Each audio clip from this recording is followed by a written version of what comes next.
Welcome, golf fans, pursuers of knowledge in the almighty dollar. This is your golf guru bringing you the 2023 RSM Classic. This is going to be my all-in-one show where I'm going to cover a whole breakdown on the course, the player field. I'm going to give you my favorite bets, mostly kind of focus on the long shots because we have a not so great field, so we definitely have an ability to hit a long shot for this tournament. And of course, my DFS picks for your large GPP tournament. And with that said, thank you so much for stopping by. Give me about 30 to 45 minutes as this show is going to have everything involved in it. And with that said, let's go talk a little golf. Okay, so as you see there, of course, Tony Finau got his 5th PGA win. As we all know, right, he won the PRO, what was that, back in 2016, I believe. And then it took a long time, and then he won, TPC Boston, I believe, a FedEx event. And then the floodgates have opened. I believe the last 4 or 5 months, that's 3 tournaments. He won back-to-back and then just won recently. And I was all over him from a DFS side. I did not bet him. I think he was, maybe 16 to 1. It wouldn't have been a bad bet because of the miscut he had, at Mayakoba. But what I've kind of learned with Tony, when he takes his family to a vacation facility, watch out. He might be plugging so he can go spend time with the family on the weekend in those vacation sites. And I'm just kind of joking on that, of course. He had a 2-month layoff, and I mentioned that also was what affected him. But, I mean, the guy putted lights out. We'll take a look at that. I mean, from a ball striking perspective, he did everything that you need to do on win on that course. And I believe he went in, with a 4 or 5 stroke lead. So, again, kind of a humdrum kind of Sunday, to be honest. I watched football. I did not watch a ton of the golf on Sunday because by that time, I only put a few lineups in from the DFS perspective, and then I believe it was Steele withdrew, so I had a 5 of 6 that looked pretty good, and then he withdrew and just kind of killed that. And we had a ton of withdrawals, as you saw. Of course, Sam Burns, as I kind of mentioned, and I think a lot of people were kind of on his game from a ball striking perspective has not been where we've liked it. And of course, he was probably one of your higher kind of misfires. And then also you had Hideki, which I believe, I don't know if I think he made the cut and then withdrew, I believe on Saturday or something like that. Again, I think he just saw there was no path and was out. And then the guy you got to your right is Tyson Alexander. And I bring him up because, he's a little new to me. Funny enough, I mean, he's been on tour now for a while. He's been back and forth between the Korn Ferry and the PGA. But he shot, I think it was a 66 on Sunday to move up the field to take outright second. And the biggest thing that I wanted to mention is that this guy is not a rookie. He's 34 years old. I believe his dad coached at Florida, University of Florida. That's where he played. If we go look at, this was actually his kind of background, at least for the last, since midsummer. And of course, you got this, kind of Houston Open out of nowhere. He gets a second, and then you have miscuts, and, at Shriners, nothing to write home about, a very easy track. Bermuda, nothing, too tough there. And so there was nothing really to point us towards him. But funny enough, when you dive a little deeper and take a look at his Korn Ferry stats over here, he's got 2 wins back-to-back at the same facility, and that is in Texas, Arlington, Texas, at what they call the Texas Rangers Golf Club.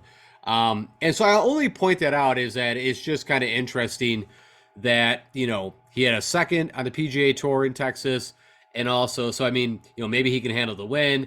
He must also like the grasses from a Bermuda side. You could kind of draw some conclusions on all that. So all I'm stating is I will look at Tyson Alexander when we get to the Texas swing coming up. Well, I don't even know now. In at least 4 or 5 months, I would guess. And then if you want to look at just from a ball striking perspective, I talked about Tony Finau just putting lights out, right? His putter has turned, crazy positive over the past, I don't know, 3 months, when he had his back-to-back wins in the summer. And, they kind of were talking about, I believe he's kind of changed his stance and, I think his hands are a little lower on the, on the putter and whatever he's doing is working. I mean, the guy has always been a pretty elite ball striker, but you pair that up with gaining 8 strokes of the putter and hence you're going to win by, as you see here, 4 strokes in the tournament. And I mean, he gained almost 19 strokes total against the field. I mentioned Tyson had that surge, right here on Sunday that moved him up past Ben Taylor. And then kind of, there's really nothing else I'd really want to point out at that, my picks were pretty good. I was on the guys that could bomb it and good ball strikers and, from the Bramblets to the Neesmiths, Gary Woodland I was even on. My two top highest, picks from a cost perspective from DFS was Tony Finau and Scotty Scheffler. So, I had no issues. I played a little more showdown. I didn't play a ton in the large 100K GPP event because really I feel like you need to at least throw like 50 to 100 lineups in that thing to actually think you have any chance of winning. But actually, funny enough for this RSM, because I really kind of feel like for me this will be the last tournament that I'll probably be involved from a DFS side. I might do something for you guys for the Hero. We'll see. I think that field is typically, I was trying to remember now, the Hero Challenge. I think it's 40 to 80 guys, something like that. I guess Tiger's going to play in it. So we'll see. I'll see how that's going to look, and I'll let you guys know if I'm going to put a show out for that. But right now, focus is this will be my last show and probably the last DFS stuff I'll be doing until where they hit the Hawaii swing for the Tournament of Champions and kick this thing all back off. All right, so let's switch focus and gears, and we are heading over to Simmons Island, Georgia, the RSM Classic. We have a ton of information here. There's so many good things. I've actually stepped up my game a little bit from a presentation side for you guys because I've already had a lot of information, but I also added a few more things. So I'm going to give you guys a lot of good information to help you from a showdown standpoint and also, of course, from a betting and DFS. So let's talk this out. So as far as I know, and this is the way it's always went, so I didn't verify, but I don't have any issues, is that, there's a 2-course rotation on Thursday, Friday. Depending, they're going to play Plantation one day, they'll play Sea Island, and if they make the cut, you're going to have 2 more days on Sea Island. So everything that I'm going to be talking about here, to a most part, is going to be focused on Sea Island, that course. But we're going to cover some things on Plantation too, because there's some things interesting. I really don't care about who the architects, but you had a Reno by Tom Fazio back in '99. Also, of course, Davis Love, a big local, who actually kind of brought golf, if I remember correctly, to this area and to Sea Island. And I don't know if he's in the field. I didn't even look, but sometimes he would be like bare minimum sneaky play to get you that 6-6 through. So when we're looking at picks, I will just see if he's in there. I didn't notice him when I was doing my first kind of past analysis. But anyways, you got kind of similar courses except for Plantation's a par 72. You have 2 more par 5s, but from a distance perspective, they both have a ton of water. They're both Bermuda. We'll go and look at the courses. There's a couple little nuances that are different. But what you're going to hear out of a lot of people, and you're going to hear this out of me probably multiple times, is that if you're playing Showdown on Thursday or Friday, and all, people that, of course, if you're doing this right now, know that you want the guys going on Plantation. There's just some more opportunities to make birdies there, and that's typically where the guys score. Now, you're going to have 1 or 2 guys that come out on top of the leader, up in the leaderboard that come off Seaside. But typically, if you look at the top 10 guys on Thursday or Friday who do well, they're coming off Plantation. So just that is, if anything you get out of what you're listening to, if you're playing Showdown, take guys that are playing the Plantation course both days on Thursday and Friday. There you go. All right, so your fairways are Bermuda / Past Palm. The rough is 2 inches on Seaside, and I did notice that the rough, for whatever reason, is shorter on Plantation. You've got these Tiff Eagle Bermuda greens, and also the other thing that would be a difference is the green size on Plantation is actually a little smaller on average. We're going to talk about the green size, where there's some of the largest greens on tour that these guys play. And we're back to a larger player field, so just a note on that. We have 156 players, where we've been seeing the 132 for the past 3 or 4 tournaments. Still, your cut is T65 in ties. Historical cut line, this is going to be a bit of a birdie fest. So we're looking at somewhere to 4 to 5 under. And what's kind of shocking was Taylor Gooch actually won this tournament last year. Also, I noted there's a lot of first-time winners at this course. We'll talk a little bit more about that. But funny, and Taylor Gooch was one of them, right? That was his only win on the PGA Tour, and it wasn't too long after that we lost him over to Live. And that kind of, I don't know if you guys have been playing this for a while. Funny, I just noticed I spelled Taylor without a Y. That, I actually liked him. I was looking for that guy to win on a more, like a Valspar, somewhere where he had to be a really good ball striker. This was not a course that I was watching him. I mean, he was, funny enough, I was betting him a lot on the more tougher tracks. And then if I remember correctly, when RSM came, he was not on my radar. I'm sure I probably picked him because he was one of the more elite talents that was in the field, but he was not from a betting perspective. So I was a little bitter when Taylor hit and won at 22 under. Of course, you had Robert Streb, who finally putted, and that's the big crucial why he won at 19 under. You had Tyler Duncan with his only win, I believe, also 19 under. And then you had CH3, who, kind of falls more, you wouldn't think this, but CH3 actually has some pop in the bat, but we don't have to worry about him. Of course, he went to the Live Tour last year. All right, I already mentioned average green size, and I've got a little more information on that. These are, pretty flat, subtle breaks, but very large. You have a ton of sand here, 47 sand bunkers, a ton of water on both courses, but more water on Seaside, and I've got a breakdown of that. But you got 14 water hazards with 13 holes coming to play. Again, that's looking at Seaside. The stem meter that I had was between 12.5 and 13. Like I mentioned for the Houston Open, they had to keep those greens a little slower, just like here. They can't let them get too fast because wind definitely can be a factor here, hence on the course defense. I already mentioned tons of water. You got marsh areas, you got sand. This is a plotter's paradise. This is where the Kevin Kisners and the Brian Stewarts and the Armors and the Moores, really, this is their shot to win a tournament. Also, you've got the Georgia angle, and we'll get into that.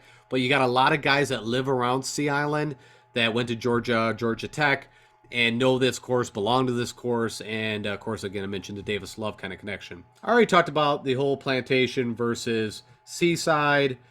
The tournament has went down to a playoff 6 times in the past 10 years. And again, if you want to know, I will be building some lineups purely on the local guys. And the local guys, if you don't know, Matt Kuchar, Kevin Kisner. You got the guy, my Brokeback Mountain pick right there, Patty Kazire, who was on my cover. Once I saw Finau pulled out, I'm like, you know what? I got to put Patty Kazire back on here. You got Harris English, where his game's coming back a little bit. You got Brian Harmon, Zach Johnson, who just, for the price tag, we're going to talk about him, but you got to play that guy in GPS if you are down to 6,000. JT Poston, who's a local, and, it kind of makes sense that this course should work out well, but does not have a good track record here.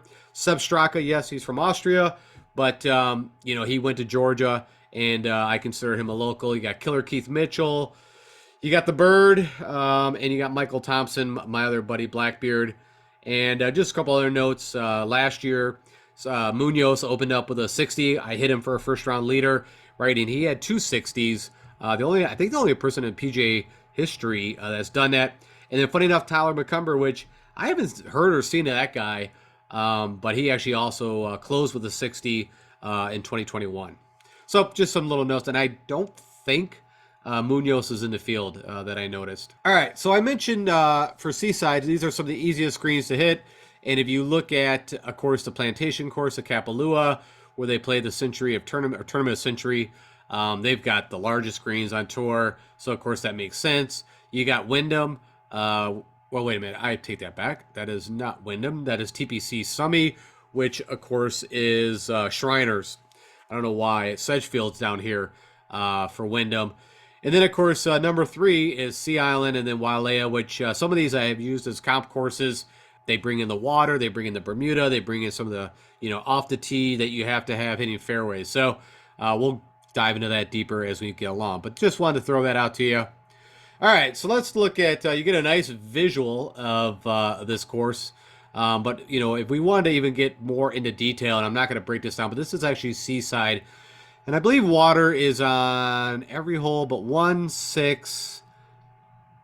You got 10, 11, I guess, and maybe 17.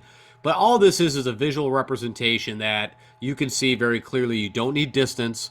You need just accuracy. We need guys that what I call good drives. It's an analytic or a stroke gain analytic that we can use that either they hit fairways or the first cut fringe, so you're still in the first cut off the fairway. You're not in the rough, and it does not take distance into consideration. So when I get into these tight courses, that is the stroke gain for off the tee that I use. And then if you look at Plantation here, you're going to see the first 3 holes, no water. You got no water really on 5 or 6. That really comes into play, I guess, around the green maybe here. And so what you notice is I feel like there's a little more trees.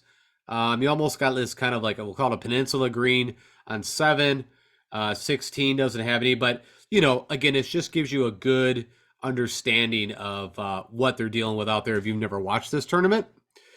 And then I got both the scorecards for Plantation, so they're definitely going to be playing both courses.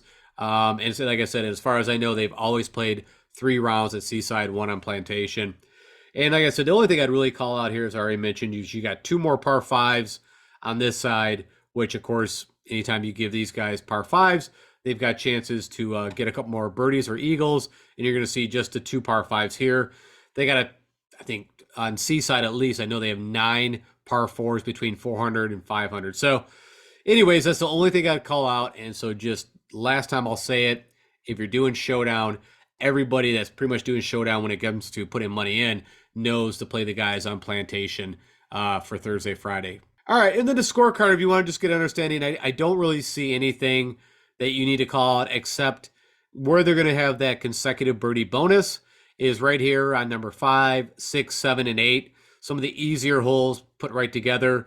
There's no advantage that I see on Seaside to take the guys going off the back, but that's all that this is focused on. This is not plantation. And it is very usual, like I said. It's, maybe a little tougher start if you go off the front than maybe the back, or, it actually looks kind of equal. Yeah, really the only thing I see that's unique is that the consecutive birdie bonus, if it's probably going to happen, it's probably going to happen on the front 9. Okay, I even left my buddy Taylor Gooch on this, even though, like I say, he's on live. And as you guys know, I haven't really talked about that at all. I feel like, that's out of sight, out of mind now. And I'm going to be really curious, though, to see how that keeps moving for the next couple of years, because I feel like they didn't really get a lot of momentum, at least my own personal opinion, from what they did this year. And, guys like DJ and Koepka and even Cam Smith, some of the bigger names, I think, and maybe not like a Koepka or a DJ, but I think Cam Smith and even Joaquin Niemann, I think, might regret that decision come down the future, because they still had a lot of golf to play. All right. Off that topic, let's talk about the custom stat model. As always, I build you guys a very depth model, and then we go into a shorter one when we go into the picks. But this is what I'm using to give my kind of first pass to pull out the guys out of this 156 field. And right off the bat, putting and approach, I mean, you could flip these either way, and green and reg. So I'm plugging that in because sometimes we've had a couple tournaments that has not had shot link data. And so it will still pull green and reg and fairway and reg into the model. And I want that because, like I said, Bermuda, Mayakoba, probably even another one I'm forgetting that did not have shot link data. I already mentioned the good drives. I want guys also, it shows up, you got to be good around the green, short game, sand saves. There's 2 proximity of the pins that really come out, 150 to 175 at 23%. Again, if you're new to this, what does that mean? That is the approach shot after you hit your tee shot. How close are you getting to the pin from that distance? And also 125 to 150. So not really a ball striker course, as I mentioned. This is more of guys that hit fairways, really good with the irons and good with the putter. I talked about those par fours, 400 to 450, 9 of them. Again, this is about Seaside. And then we need guys that can make birdies, so that's going to be on. And then, like I said, I mean, this is a great tournament from a betting perspective to go look at guys who have never won on the PGA Tour. As I mentioned, it shows up over and over that, if they have that out of nowhere good putting round, watch out. So, these are a couple older ones. You had Robert Streb. And typically it's done on approach and putting. You could see off the tee, you just have to be accurate. I mean, is it an advantage if you can hit the ball 300 dead straight all the time? Of course. But we don't have a lot of guys in the field right now off the top of my head that, like you think of a Rahm or even Tony Finau, that are usually just dead accurate, hit at 300 plus. So you need the guys that can just make sure they hit the fairway and are really good on approach and putting. So that's going to be our focus.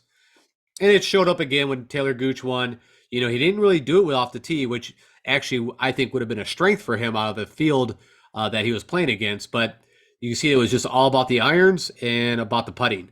And around the green, too. You didn't see really any guys for the top 5 guys. And Mac Hughes, right? I mean, he just won at Sanderson Farms, the Chicken Open. And funny enough, Sebastian Munoz also won at the Chicken Open. So that's, I don't know. I didn't really think of Sanderson Farms being, but I mean, you do have to hit fairways there, but that's a little more of a ball striker course. But that's something to put in my mind. I just noticed that.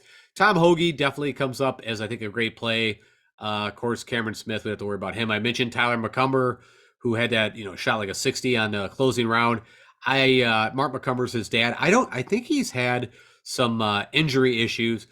You got Seamus Power, who's in the field. You got Webb, Taylor Moore's in the field, McCarthy, and Luke List. But here's a good look at what these top 10 guys did last time. Okay, so I mentioned these kind of first time winners. Tyler Duncan was one. I don't know about CH3 if he was the first time, but Austin Cook, I'm almost 100% sure might be his first and only. Mackenzie Hughes, until he just won. As far as I know, that was his only win. Kisner, who makes total sense for this course. Streb, first time. Funny enough, I was all over Chris Kirk last year, and if I remember right, he missed the cut. You got two gloves, Tom Gainey, Ben Crane, and Heath Slocum. So these guys in the bottom we don't have to worry about. But the rest of these guys, except for CH3, are in the field and are definitely applicable to play. And then I just talked about that driving accuracy. So, again, guys that you are looking at, and it just pulled up that Tyler Duncan, of course, fell into that during this season, so which was kind of interesting. You got the Armors and the Stewards, my buddy out of Central Michigan. I always state that. Brendan Todd's going to be in the field. Colin Stanley, I haven't seen him in a while. At least he hasn't been prevalent to me. So, anyways, just again, if you want to know, that was kind of an older stat, but we'll look at driving accuracy. And then I think it's kind of interesting. This was again from last year, most under par at the RSM Classic. So Webb Simpson, also, would make total sense, but that guy's game still to me is not where I want it. Kevin Kisner, I think his game is also not where you want it, but from a betting side, I think it could be interesting. I think he's 45-1. Chris Kirk, who I mentioned last year, I was all over. CH3, and then Brendan Young, which, again, I don't think we have to worry about him. But three of these guys, the top three guys, are in the field. So, again, if you're just curious. All right, so again, I took that larger model, and as always, I start out with recent form. That's what we're going to look at. And we're going to look at the past 24 rounds of golf, the last 6 tournaments these guys have played. And as I already mentioned, you're going to know a few of these guys have already pulled out. And so when you see this is odds, betting odds. And I'm not sure who they pull these from, but neither here or there. You're going to see Hubbard, which is too bad. I think he would be a great fit for this course. And of course, Tony Finau, I'm a little shocked. I know he just had the win and doesn't need the money or whatever, but I mean, FedEx points, if he won this tournament, which he could definitely do with this field. He was the elite that pulled out, which I wish I would have kind of probably got my betting in sooner than today, but it is what it is. All right, so let's move through this. So I've given you 17 guys because 2 of the guys have already pulled out, so that gives you the top 15 against my model. You're going to notice over here, birdies, it's there, but I didn't put a weighting on it because I'm going to do that when I get into picks.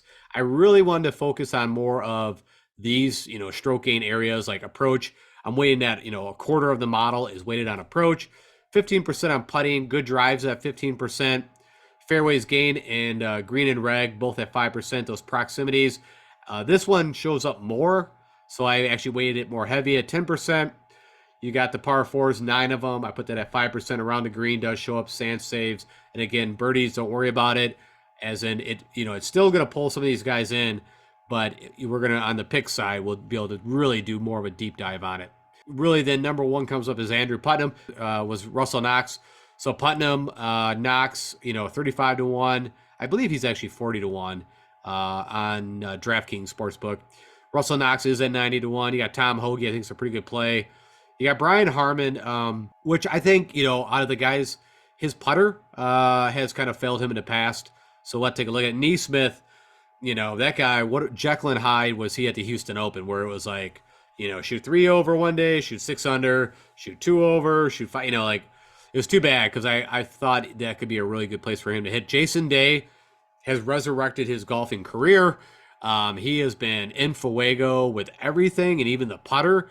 So, it's going to be kind of hard. I've stayed away from Jason Day for so long because of all the withdrawals and the back issues and the putter.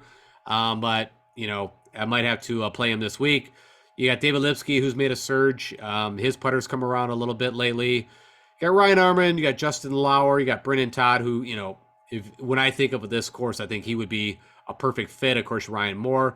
Justin Rose, now, he missed a cut, I believe, at Mayakoba, but then had a nice showing there at the Houston. So, who knows? We don't have a lot of sample, but supposedly he's refocused and he's got the body in shape, had a nice break, got new irons in the bag, which, it seems like he's had new irons almost every year.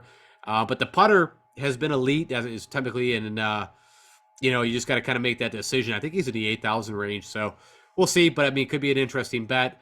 You got Ben Griffin, who's been showing up, the Corn Ferry guy. You got Austin Cook, I'll talk about from the betting side, and then Ben Taylor, who had a really nice showing at the Houston Open with that third place. Okay, so as always, after we do recent form, I always go look at history, and this is going to be specifically focused on the Seaside course. And as I already mentioned, Kevin Kisner, if you take the historical data from him, he's done amazing on all aspects that you can see. Same with Webb Simpson. But I did mention that their ball striking, even Chris Kirk has really not been playing that great at golf. I'm kind of betting more of these guys than I am probably going to play a lot of them in DFS. I did mention, I'll put together an all Georgia lineup, but you just got to do that this tournament. They do seem, like I said, to end up in the top 20. You got Zach Johnson, which I mentioned over and over. He just proves that he's, no matter what his form is on this course, you need to play him. Vaughn Taylor, I think is a good play, real smooth, smooth swinger. Not bad. I think he's always been a good 6,000-ish DFS play. You got Ryan Armour, Neesmith, Hoagie, Danny McCarthy. Got Aaron Rye, who had a pretty good showing at the Houston, but I felt like that was a really good match for his ball striking. You got John, you got Cheston Hadley, Camilio, Andrew Putnam, and Brian Gay. And then if you want to look at it from like the past 5 tournaments, who's gained the most strokes at this event, right off the bat, Webb Simpson. I already mentioned Zach Johnson. And you can kind of see that it's kind of volatile at this event where, a guy will go miscut, T4. I think that was even Tyler Duncan. I think it was like miscut, win, miscut. So, if the ball is going a little wayward, that's how I feel what would cause the issues here. Off the tee would be the issues of why you would miss the cut here. I mean, I think you can be a little wayward with the irons and get up and down here with no problem, but if you're throwing it in the water off the tee a lot, you're going to have some problems. All right, so on the whole putting thing, of course, that is a keystroke category that we have to look at. And if you want to know over the past 9 tournaments or 36 rounds of golf on Bermuda greens, who's been leading that area, the top 15 guys are right here. But funny enough, Martin Trainer still up there. Brian Gay, I just mentioned. Ben Taylor, again, who had that nice showing, 3rd place at the Houston. Brendan Todd, always on Bermuda, always going to be a good putter. Kisner, I feel like his putter has not been where it's at. I mean, he's still showing up here. And don't get me wrong, I mean, Kisner could literally come out and win this tournament. I will still, as I mentioned, sprinkle him, but it probably won't be a focus in my core plays, but definitely betting him. Justin Rose, interest, Troy Merritt. And I don't know why he's been showing up, but I always think of Merritt had better successes on Bent. Maybe I always think of the Rocket Mortgage. Of course, Mackenzie Hugh with a recent win. I always told you he's kind of my cheap Cam Smith. I think he could be a good play and maybe not even a bad bet at that price in this field. You got Harry Hall, Adam Long, who I was expecting great things during a vacation swing, but also he has a good history here. You got Bull Hasler, Stefan Jaeger, Seb Straka, who I mentioned is also went to Georgia. Taylor Montgomery, I'm a little nervous. I probably will not be playing him or picking him because he has crazy length, and typically the putter is really what bails him out, which, I mentioned that with Matt McNeely, that he was doing it all with the putter, and that finally, same with Taylor Montgomery, it finally that putter didn't gain 10 strokes, and so hence, I think McNeely made the cut, but he did not do anything from a standings. And then you got Kelly Craft at the very bottom. All right, so accurate drivers of the ball. I threw Aaron Reiner because it's such a big smile, even though Ryan Armour came up number 1. But if you want to know, guys, all this is looking at is fairways gained. Now, you can also look at this good drives and do some correlation here. But if you want to know, guys, are just in the last 9 tournaments, 36 rounds of golf, hitting fairways. Has nothing to do with distance. Your top 15 guys are Armour, Aaron Rye, Ryan Moore, Troy Merritt, my buddy Brian Stewart, Joel Damon, David Lingermuth, who's kind of an interesting guy to play. I did a little more diving into him. He also was doing it a bit with the putter, but could be a solid at least DFS play. I don't know if I'd bet him. Maybe top 10. You got Vaughn Taylor, Tyler Duncan, Lipsky, Jim Herman. There's my buddy Blackbeard. I mean, this is a course that these guys could be very relevant at. Brendan Todd, Hayden Buckley, and then Andrew Putnam, who actually was going to be on my cover screen. I actually really like Andrew Putnam here. I think just his skill set could play very well with the putter and what he's been doing. Okay, so let's go look at the guys that have been best on approach. These are the guys with the best irons. Of course, Tony Finau was there, but he's not in it. So the next guy I fell to was Tom Hoagie here. And funny enough, early in the season, he was leading this 150 to 175 category. He showed up to 125 to 150 as number 1. But I'm kind of shocked that he's fallen this far back from that distance. So, I mean, again, that was past summer. Mark Hubbard, also another guy, like I said, have been a great play, but he's not in the field. Next guy shows up, Neesmith, Hadley, got Lee Hodges. Ben Griffin playing some good golf, Korn Ferry grad. Trey Molinex was a pick of mine for the Houston, but not really the skill set that I'm looking for here. I mean, not that he can't do okay here. Sam Ryder, I'm very interested in. We'll talk about him from a betting side. You got Adam Schenk, who typically does show up on Bermuda. Funny enough, I think he was, from a putting perspective, last year was one of the top putters on Bermuda. Kevin Streelman, Brian Harmon, Lipsky, Davis Riley showing a bit of life again. Stefan Jaeger, Colin Tarrant, and Russell Knox, who also we'll talk about from a betting perspective. And then what I wanted to do was, because that 150 to 175 is the highest percentage of shots coming in, let you see who's been doing that very well. Again, this is over the last 6 tournaments. Now, some of these guys, like Justin Rose, has only got a little bit of really one tournament of stroke gain data, and then all the other stuff's going to be back past summertime. But, Lauer, Hubbard, Taylor, again, Hubbard's not in the field. Damon, been playing really good golf. Great fit for him. Scott Piercy, right when he had that showing, I think it was the 3M Open, had a chance to win, which, you could make an argument for TPC Twin Cities. Ton of water there. But, I think it's a little tougher track. Also has Bent Green, so I didn't plug that in as a comp course. You got Ryan Moore, JJ Spawn. This course should fit him to a T, and I believe he didn't win here, but he had a really nice showing a way back. So we'll have to pull that up. Davis Thomas, Jason Day, Neesmith, Doc Redman, who I think he made the cut. I was telling you guys would be a good play in the 6,000s, maybe even a long shot bet for last week. Bryson Nimmer, Brian Stewart, and Ryan Armour. Kind of round out the top 15 guys on approach from this 150 to 175, which is the highest amount of pro shots, at least on Seaside. All right, so on the whole comp course side, as always, I tell you right off the bat, do I think it's really relevant or applicable? I think for this tournament, it is very, very applicable. This is a very specific style of course, and I would almost think like Wailea is one of the better comparable courses. I put the Honda in there, even though it's a tougher track at PGA National, but it is Bermuda, and there is a ton of water, and I think that's a good show. I mean, Valspar, also a tougher track, but again, Bermuda, a bit of water. I look at those as more ball strikers, but there is some significance. RBC Heritage, I've talked about this 100 times. This course used to be a much more plotter, strategic course, but the Hurricanes came and widened that course. And then last year we saw guys that actually, bombed it a mile, actually finished really well, where typically it was a little more, not always, but kind of lean more that like the Matt Kuchars of the world were the guys that would show up high. Of course, TPC Sawgrass, a lot of these guys in this field probably don't play the players a whole lot, but we also got the TPC Southwind that's played in the FedEx St. Jude, and then you got the Wyndham. So it kind of gives us a good round out, a lot of water, a lot of Bermuda, a lot of strategic plot. You got to hit fairways and then, get it close to pin, make your putts. And with that said, the top 15 guys, if you take them against my model over the past 36 rounds on these tracks, Russell Knox, amazing enough, comes up number 1. And that shocked me. Not that, like I said, he's got certain things, but I think it's very interesting. So you can already imagine I've already got a bet out on Knox. My buddy Brian Stewart, which makes total sense. Adam Svensson, that could be a bit coming from the Sony Open because, I don't know. I mean, not that he couldn't do well here. The putter, I think, is where he would struggle. You got Neesmith been playing good golf, but I don't know. The Houston Open really kind of soured me on what he did there. I just thought that'd be a really good place for him to have a nice showing. Kevin Streelman makes sense. Jason Duffner. Again, that could be some older data, so we got to kind of watch that. Harris English, again, a local. Webb Simpson, Chris Kirk. You got Doc Redmond, John Hunt, Tom Hoagie, Aaron Rye. Stewie Sink, who I believe did make the cut. I told you guys would be a good play. I believe he was, high 6, low 7s.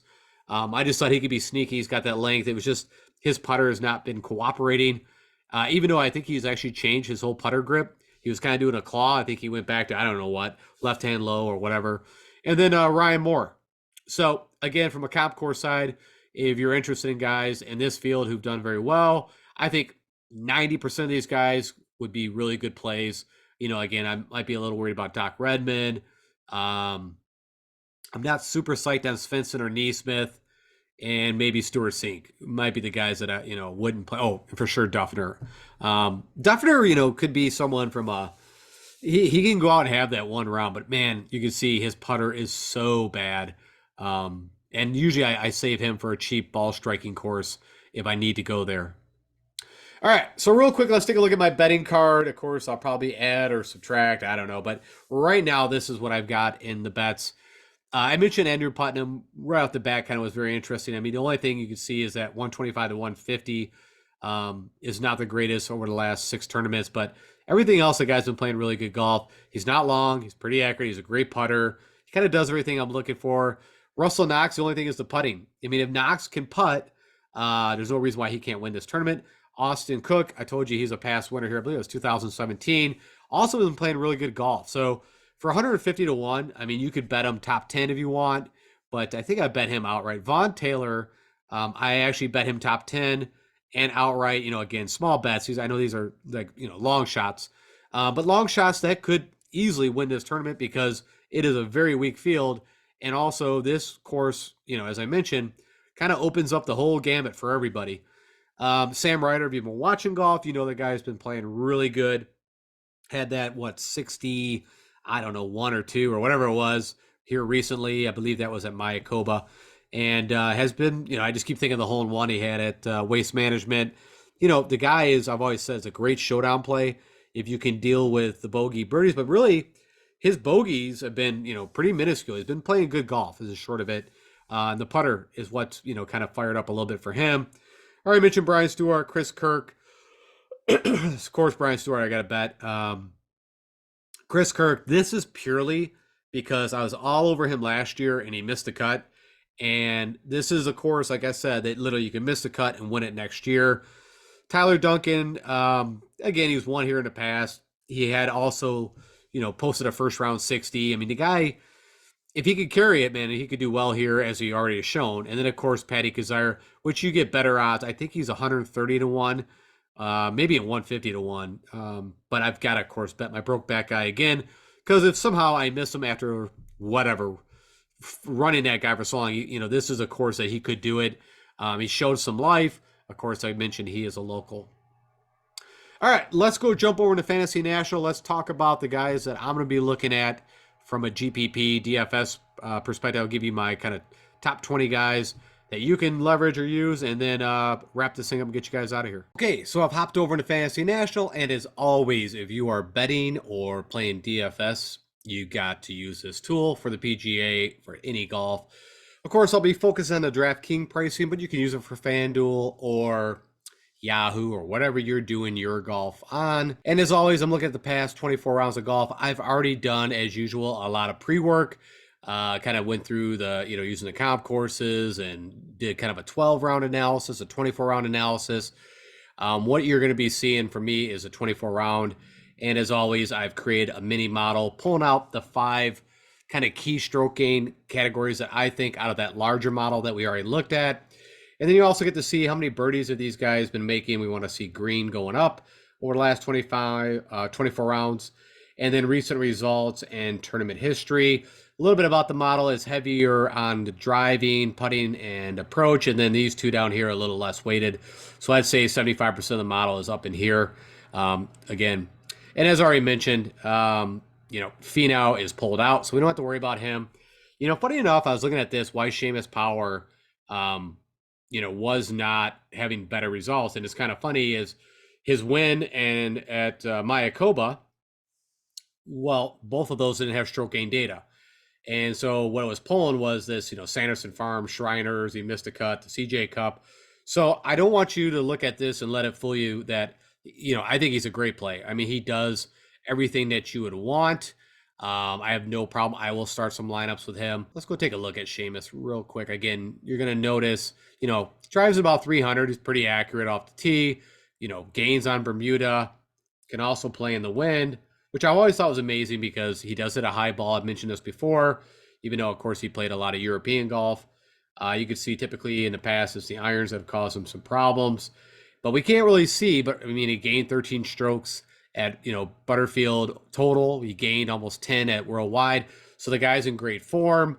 And you can see before that, though, a lot of red here, and a lot of it was in the irons.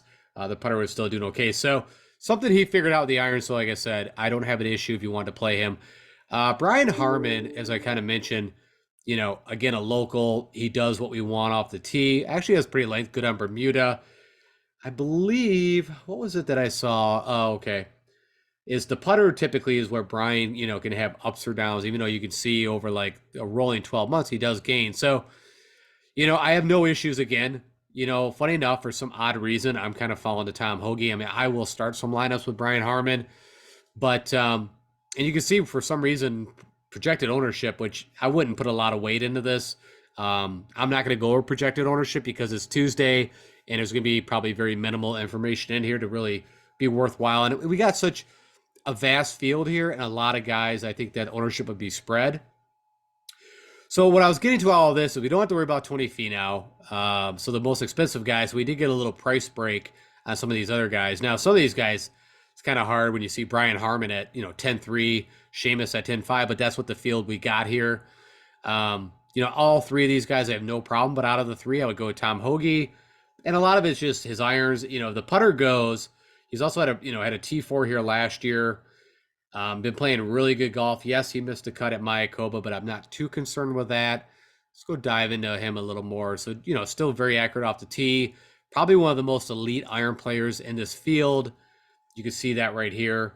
And the putter has been working. Now, I can't get the information from the Mayakoba, what happened. But, if you overlook since July, a 4th, he's had a 10th, a 12th, a 4th, a 9th, a 13th. I mean, the guy's been steady. So I'm going to go there for 9,800. For my bills, that's probably where I would start. I already mentioned Taylor Montgomery. I'm kind of out on him for this event. Even though, like I said, the guy is an amazing putter, but you can see the irons have been pretty trashy. And the only reason why he made the cut, if you didn't see it, was on that the 36th hole of his golf, 18 on the second day. He flew it in from his approach shot for an eagle, and that's what got him to make the cut. And I don't even know where he ended up. Well, right there, T57. Now he was playing good golf before that. Like I said, I think of him as kind of a bomber putter, and it's just not what I'm going to be looking for. So Jason Day. This is going to be the first time I've recommended him in a long time, but I mean, how can I not? Maybe he might be the chalk bomb here, but, he's had a pretty decent history even when he wasn't playing that great at golf. But I mean, a T16, a 21st, an 11th, an 8th, I mean, he's doing everything that we want. And, he's a little pricey, but again, it's the field we have. Of course, Keith Mitchell, you can make an argument again, local. And I told you, I'm going to build some pure local lineups. He's also had a really nice track record here at 12th, 44th, 14th. So, you can make arguments for Killer Keith. Now, again, in my mind, you wouldn't think this would be a real good fit for him, but, again, being local, live in the area, probably played this course a ton. I could see it, but I think I'm going to kind of go to Joel Damon. He's been playing really good golf, and this guy, all he does is hit fairways nonstop. You can see almost 70% accurate, probably one of the more accurate drivers in this whole field. It's the putter that can cause issues, but, his win was on paspalum. You can see the Houston Open, if he could have gained with the putter, he could easily turn that into, maybe a second or third. Worldwide Tech, of course, that's, I believe that's paspalum, but very close to Bermuda. The Zozo, I believe, is on bent, but now I've totally forgot. I'm pretty sure. Yeah, because I think that's Hideki won there, right? So the previous year, and I just remember the correlation with Augusta. You got Shriners, where that is Bermuda, but lost there and then lost. I mean, been playing it, from a ball striking perspective, the putter, it is sometimes very hard to watch. I've seen him miss 2-3 footers that you're just totally blown away, but then again, I've seen the guy go nuts with the putter. So he's going to need a hot putting week, but I do like playing Joel Damon. Of course, you got Denny McCarthy, one of the best putters, but you can see his ball striking has not been that great. Kind of a mixed bag of finishes. He can do a lot with the putter, and you can see he's had pretty decent tournament history here, a 10th, a miscut, an 8th, and a T46. But I'm going to pass on him. Neesmith, I looked long and hard at, had a really nice showing here. I think of Neesmith, I think of more of a ball striker with not the greatest putter. Let's go take a look here. So you can see right here off the tee and approach, typically around the green and the putters where, he's kind of struggled, but the putter, kicked in He had a showing, almost had a chance to win the Valspar right here, and then had another good outing at the Shriners. So that's all in Bermuda. I mean, I was kind of back and forth, and honestly, the reason why I'm probably not going to play a ton of him, and it could come back to haunt me, is because of just kind of what I did. I just couldn't believe the volatility he had. And yes, there was wind and there was weather and a tougher course at the Houston Open, but I was just shocked that shooting 4 or 5 over on days where there was other guys that I think are half the golfers he is and did better. I'll tell you right now, Kuchar, I'm going to play. I didn't pick him because, like I said, I had to get this narrowed down. I don't want to give you guys 30 guys. I want to give you like a solid top 20. And, solid golf. Of course, again, local, Georgia Tech, funny enough. Everything points. But funny enough, he doesn't have the greatest recent course history here. I mean, for, playing almost 9,000. So that was kind of it. Sahith Theegala, I told you, I was off him last week, which worked out pretty well. I mean, he must have had a really good Sunday because last I remember, that guy was struggling to make the cut. So, again, I didn't follow Sunday and see what he shot. Let me go take a look here.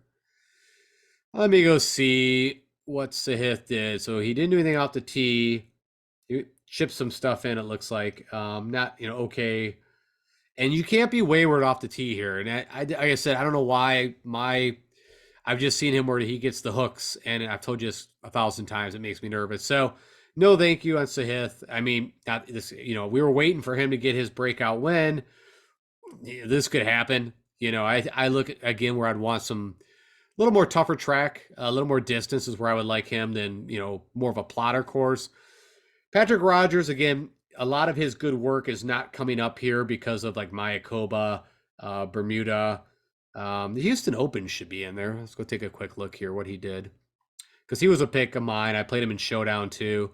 Yeah, just a putter, which is typical of him. But I mean, just a ridiculous ball striker. And like I said, I'm not worried as much about that. I think I'd lean more to guys that putt. So hence Mackenzie Hughes, of course, been playing really good golf. And again, maybe some of this data is not coming over like the Zozo.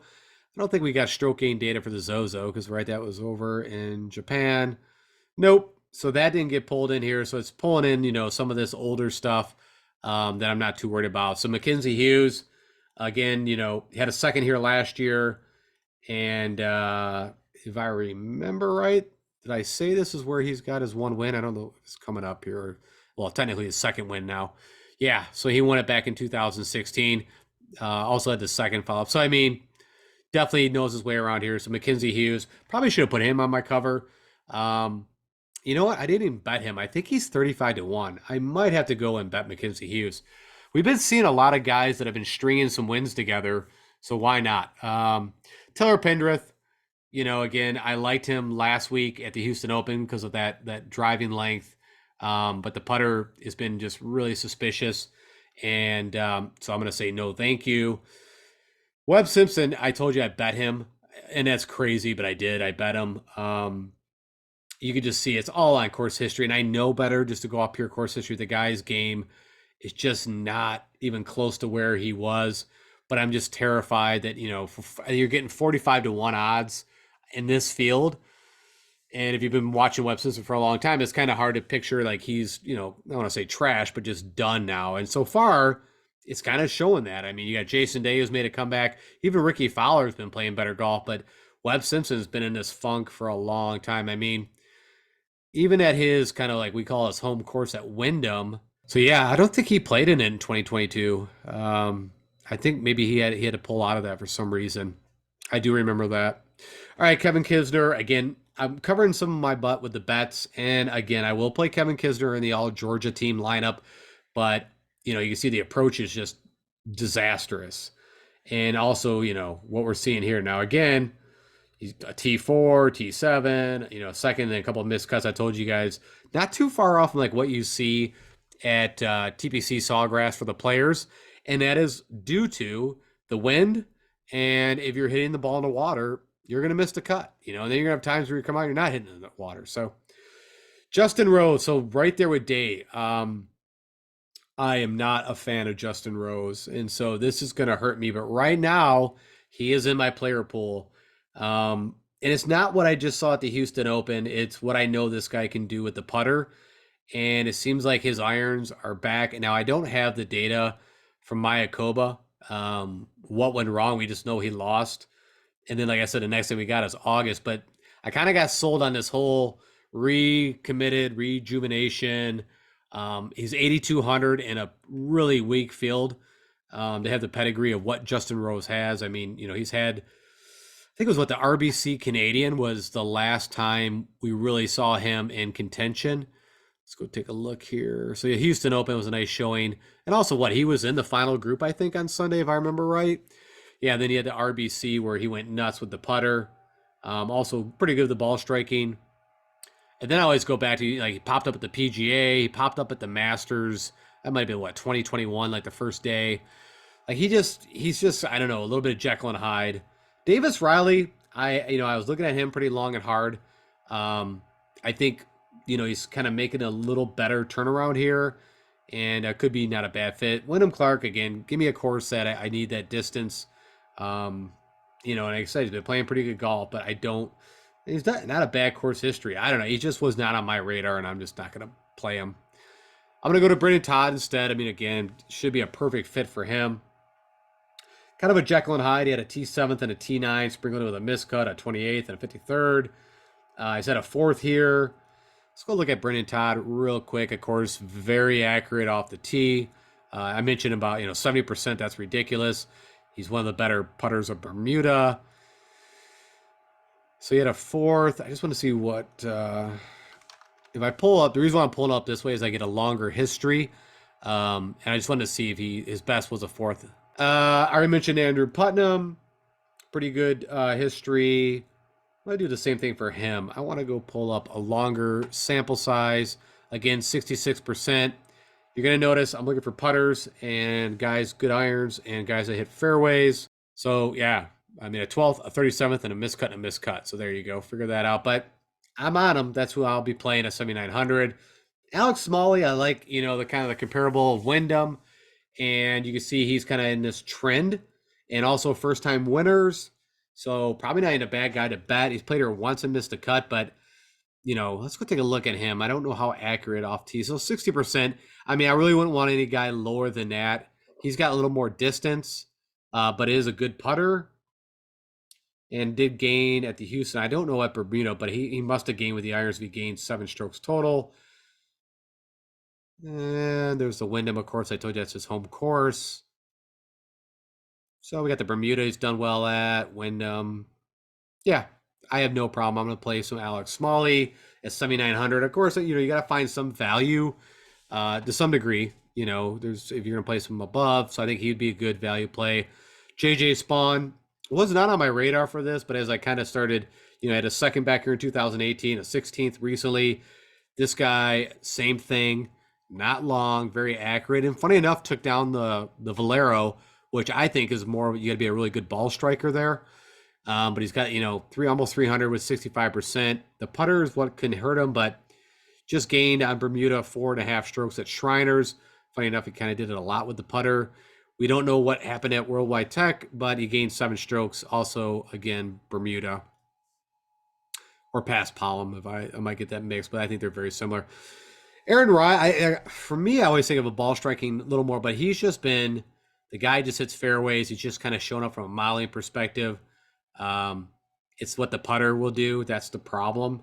But he did just gain 4.5 strokes. But the irons, funny enough, which I feel like he's a better iron player, right? He came on everybody's scene at what the Farmers has really kind of popped up. But I like him. Of course, a European player, kind of made the transition last year. Of course, Harris English, local Georgia Bulldog guy. It seemed like his game's kind of coming back around. Getting a little more, consistent. He's had his kind of one good rounds per tournament, just can't keep it going. So I don't know. I think from everything I've heard, he's back to 100% health, and the guy's a really good putter and actually a really good ball striker over his history. Of course, had quite a few wins here. I think he won.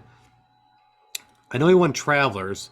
Yeah, but he also won a Tournament of Champions, which that's kind of crazy because we saw what a shot fest that was between Rahm and Cam Smith last year. OHL, St. Jude. I think it's an amazing comparable course. That's a long time ago. But yeah, I like Harris English. Will Gordon, I'm going to kind of jump off this train for a little bit now again because I like him again as more ball striker. He's got some crazy distance. So I'm going to pass. Scott Stalling. It's been a while since I've even thought about playing Scott. When's the last CJ Cup? So it's been a while since we've seen him. But that's a guy that's got distance, and I'm kind of looking out for that. Chris Kirk, I told you I'm betting him. I'll probably also sprinkle him in. David Lipsky, I was thinking about. You can see playing pretty good golf. He's kind of out of nowhere for me. Started a game, so you can see good off the tee. If I remember right, the irons are typically let me see here. Maybe I'm wrong. It's the putter for sure, but recently he's just been putting a couple rounds with the putter. If he, I think from a ball striking, I always said play him at the Players. That's where that guy makes him. So, man, now that I'm stating that, I think we got to play him because I think TPC Sawgrass is a great comparable course, and I'm putting him in the player pool. So I'm adding one more to you guys. I had him, and then I kind of got off him because of the putter, but I'm going to go back with him. So let's go with David Lipsky. We're going to keep him in the player pool. JT Post, I mentioned local, great putter. Kind of, after that win, what was it, the John Deere? I feel like his game has kind of been up and down like it used to be, right? I mean, he was playing some consistent, yeah. All right, so it was the Travelers and the John Deere. He put that together. And then like miscut and then put a nice 3M Open, the Wyndham. Like recently, you just see off the tee and the iron's been kind of hurting. And funny enough, the putter. So again, I'm going to put him in the all Georgia lineup. Again, I guess I got to list those guys that I'll put together, but I won't probably play him too heavy. And actually, funny enough, I'm going to play a little more DFS. I plan on putting, at least like 20 lineups together. Because again, for me, this is probably the last tournament of the year. I know it's the start of 2023, but for me, it's the end of this kind of year. SH Kim, I like him. I mean, I almost kind of like look for more of a showdown. I feel like he can really put some birdies together, but could also put some bogeys. Taylor Moore, missed a cut at the Houston Open, but had a T8 here last year. Also had some really solid golf. He's doing everything from a modeling perspective, so I have no problem. I'm going to go to him. Hayden Buckley, I kind of look at them. They're pretty similar, right? Also kind of both not too far off the Korn Ferry Tour. So it's kind of pick your poison. Merritt, no, even though I know he showed up, funny enough, pretty good putter. I think he just had, that T3 at Worldwide. That kind of came out of nowhere. So some decent recent form, not a bad tournament history. So, a guy you could think of. I feel like a lot of people were pretty high on Davis Thompson last week for the Houston Open. I think he's been playing decent golf again for 7,400. Let's go take a look at him real quick. Another kind of corn fair, but yeah, see, pretty accurate even with hitting that kind of distance. Man, he's got some crazy length. Yeah, I mean, from a ball striking perspective, this guy has been really good over the last. I'm just gonna take a look here. The Rex Hospital, where they play that at? That's on Bent. Sometimes I'll do that just see where they've had some of their good finishes on the Korn Ferry. Yeah, I mean, just not the skill set that I'm looking for, but the putter works, and you're hitting fairways with that kind of distance. Could definitely be an advantage. Stefan Jaeger, again, kind of a showdown play for me. I just feel like he can't put 4 days together. Of course, had that elite, Korn Ferry history. Just been waiting for it to translate over. It has not, but you can see again, can make birdies in bunches. I'm not saying he's a terrible play. Just, the driver makes me a little nervous. Lee Hodges, I kind of put him in that bucket with Taylor Moore and Buckley. I feel like Lee Hodges is a little better. I feel like Buckley out of those three would be my lowest. So I'd be like, Taylor Moore, Lee Hodges, and then Buckley is probably how I'd rate that out. Mullinex, I was on him for last week. It worked out with a T4, but again, not the skill set. What has he done here? Yeah, just not the skill set I'm looking for. Justin Lauer really shows up. I looked at him hard. The two missed cuts, I mean, that's a long time ago, so you can't really hold that. Again, another Korn Ferry guy, again, first-time winner. So, an idea that you might want to do, a build, I might do this, is like take a bunch of the Korn Ferry guys that have been playing good golf that you're seeing here, like the Ben Griffins and the Justin Lowers and Hodges and Moore, even maybe Davis Thompson. I don't know about Davis Thompson, but yeah, I, put together that kind of lineup. I might do that. Seb Straka, he's just been Jekyll and Hyde, right? I mean, out of nowhere, Sanderson Farms, he gets a second, right? He won the Honda, and then he'll just like all of a sudden can't make a 3-foot putt.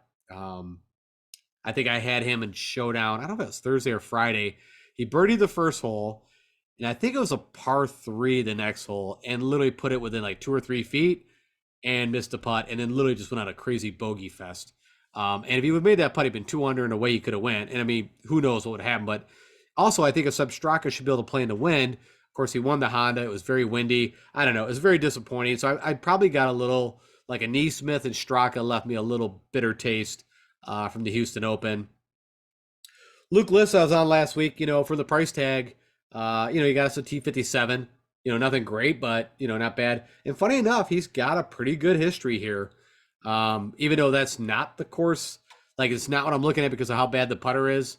But you can see, of course, he hits fairways, good on irons, a good ball striker, but that's about it. Svensson, you guys know he's, kind of on my brand, but kind of been off him a little bit lately. Not too terrible at the Houston Open, but 3 miscuts here. Yeah, I just not seeing it. Bobby Shelton, I was on him for a while. Kind of, did well at the Shriners with him, but since then, and of course, you got to make some decisions here. You can't pick everybody, right? Adam Long, I've got him picked. He's had a great course history here. The guy, let's go take a look at him off the tee. I mean, 63%. I mean, the guy is super accurate, pretty good putter on Bermuda, as you see. The irons have been kind of failing him, but he was, gaining for a while back here.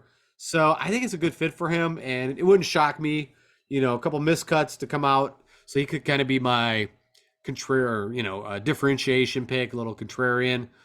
Cameron Champ, no, I picked him last week, and again, I mean, this would be, there you go. He had a 6 here. Like, this is a course that I just don't picture Cameron Champ at all doing well, but who knows? I just feel like Cameron Champ's going to win here at any time, and I'm going to miss it, but I'm not worried about it here. I think it's a bad fit.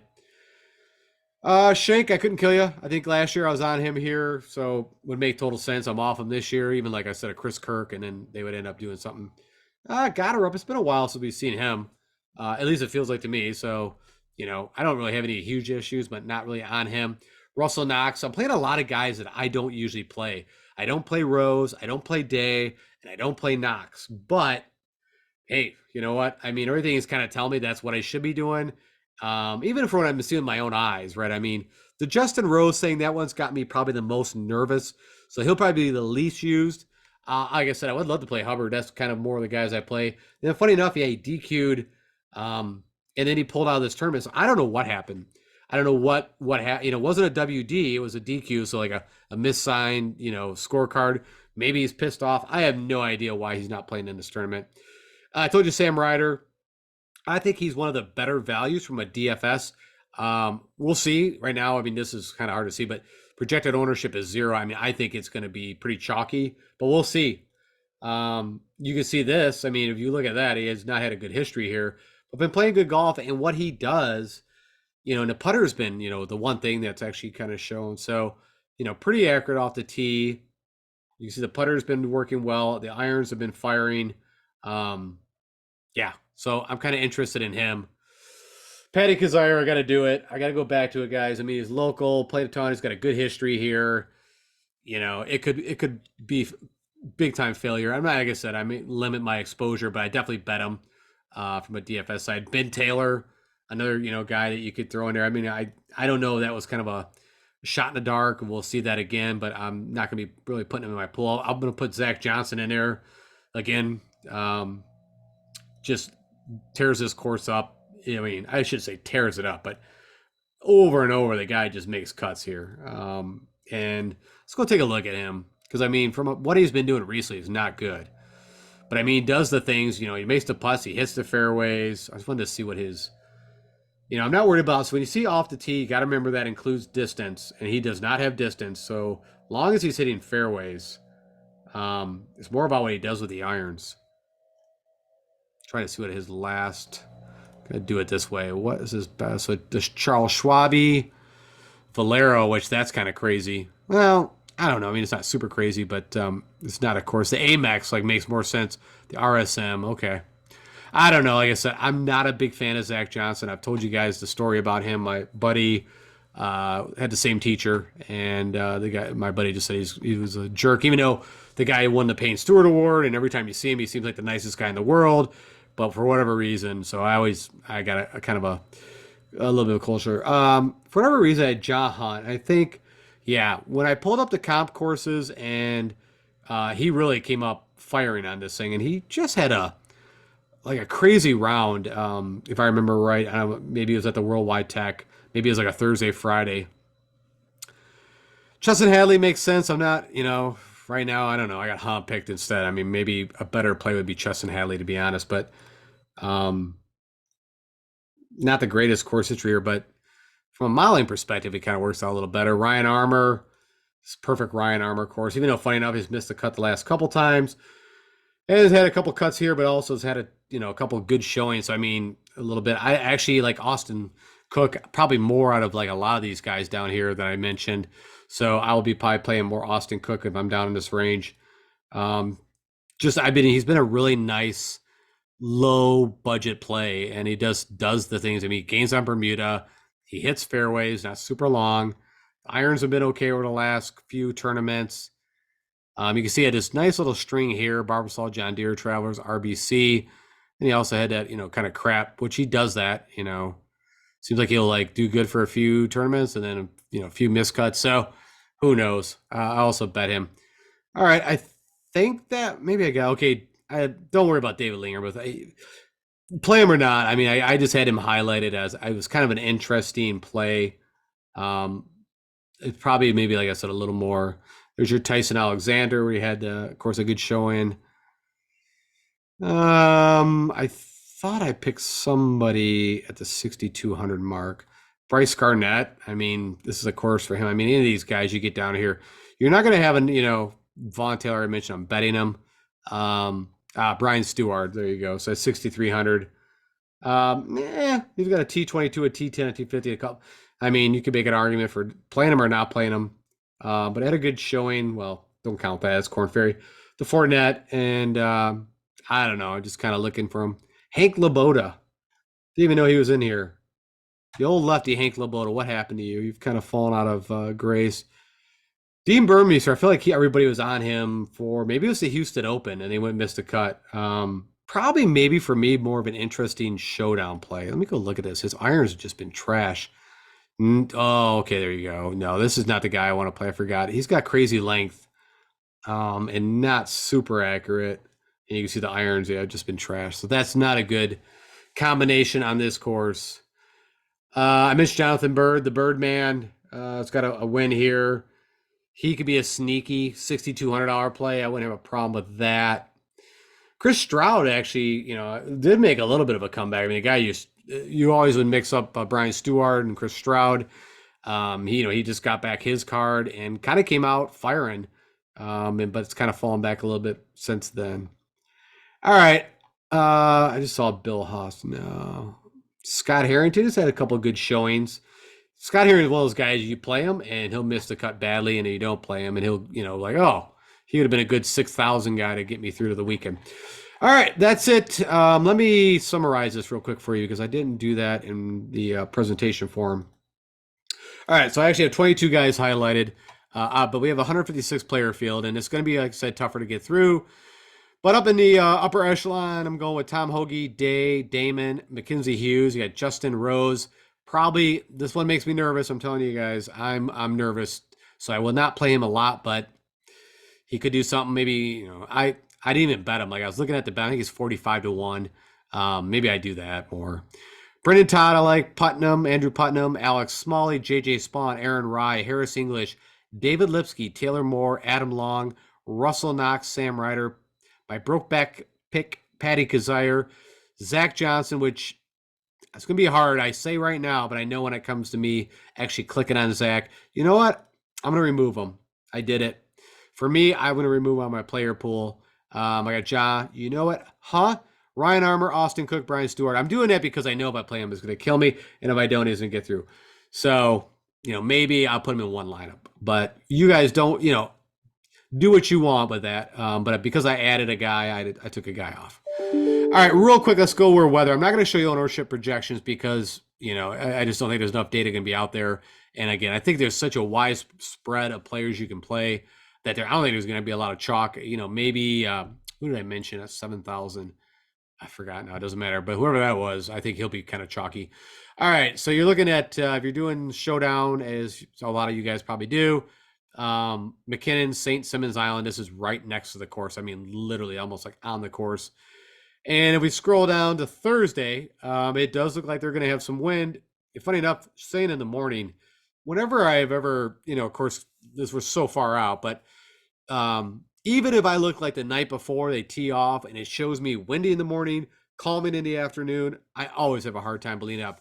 I've followed it before and it's bit me in the butt where the morning is calm and it's typically in the afternoons, wind is typically increases. So, and when I don't have Friday, let's go see if we can look at if I pull it off this and just go look at forecasts, we can get a longer term outlook. Yeah, really nothing on Friday. And I don't see a whole lot on Saturday. I mean, again, or Sunday. So, I mean, really right now what it's saying is Thursday morning could be your windiest. So keep an eye on it. Of course, I just show you this. If you're doing Showdown and for whatever reason you're newer to it, you got to be checking weather. You got to be checking when, your guys are going off. Typically, you've got the advantage. I mean, a lot of the guys that put a lot of money in a Showdown really load up on the guys in the morning. I mean, typically after the front first wave is done, a lot of the Showdown guys, tournaments are done, especially if you're playing cash. So, all right, that's it. Let's jump back, wrap this up, and get you guys out of here. All right, so thank you very much for spending some time with me. As always, if you do me the honor, click that like button, share with anybody else for some odd reason. If you bump anyone that just is recently starting to play some DFS golf at this time, let them know I'm out here. And if you like what I do, hit that subscribe button. You're going to see a little more in-depth shows that will start up in the new year. I think I'm going to keep it to 2 shows. I think 3 was a little much. Typically what I'll do is a before the lock where I really dive into like more specifics of, some the press release or the press conferences and just anything that we can glean that we don't know from looking at models and what we saw past weeks of golf. So you get a little more in-depth analysis. And as always, if you want to follow me on Twitter, hit me up at DFS Golf Guru.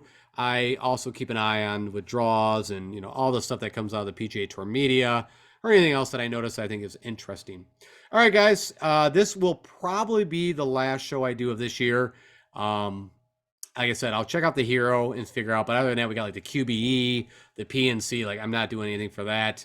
So if I don't talk to you guys beforehand, hey, have a happy Thanksgiving, have a Merry Christmas, an amazing holiday. It was a really nice year, and it would be really nice for us to do some damage at the RSM Classic. So take care, hey, and enjoy the football too. We're coming down to the end, for you guys that do fantasy football, and we got playoffs coming up soon from a fantasy perspective, and of course you always got DFS. All right, guys, take care and talk to you later.